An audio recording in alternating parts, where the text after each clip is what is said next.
Seek with grace, the path to inner peace and dignified provision.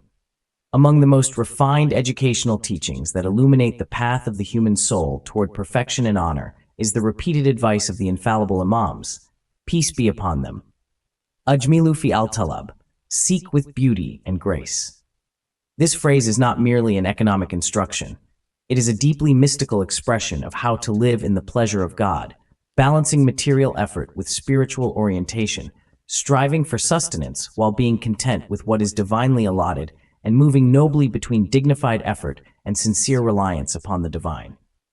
First Hadith, Imam Ali, peace be upon him, seek with grace, for every person is eased toward what they were created for. Nahj al-Balagha, Wisdom 431. Mystical, psychological reflection. Graceful seeking does not mean laziness. It means a calm, balanced motion that does not disturb the soul or drown it in anxiety. In psychology, excessive pressure for success is known to cause chronic anxiety and burnout. The Imams warned against compulsive obsession with wealth for this very reason. True reliance on God is not passivity. It is liberating the heart from being fixated on outcomes. You do your best, but without surrendering your peace. Provision does not come through greed, but through worthiness, and peace of mind is part of that worthiness. Second Hadith, Imam Sadiq, peace be upon him, seek with grace, ask only for what suffices you. Repel excess greed with contentment. Shield yourself from the harm of covetousness by letting go of what lies in others' hands. Tuhaf al-Uqul. Mystical, psychological reflection.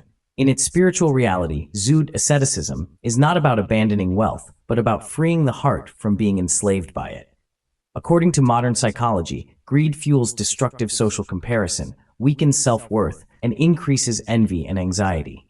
Repelling greed with contentment is thus a call to lower your worldly expectations, thereby easing the inner burden of chasing what belongs to others. This is what today's psychologists call recalibrating material expectations to maintain mental health. Third Hadith, Imam Ali, peace be upon him, seek what is with God through beautiful reliance upon him, and seek with grace. Nahj al-Balagha. Mystical, psychological reflection. In the language of mystics, tawakkul, reliance, is to lean upon the divine without abandoning worldly means.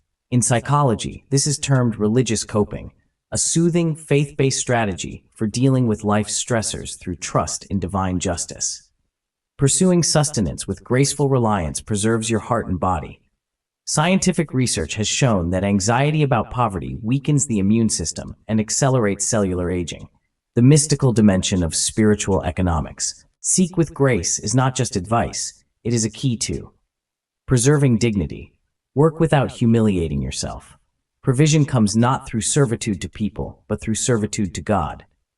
Guarding the heart from disgrace, from obsessive attachments, and from the consumerist illusions of capitalism.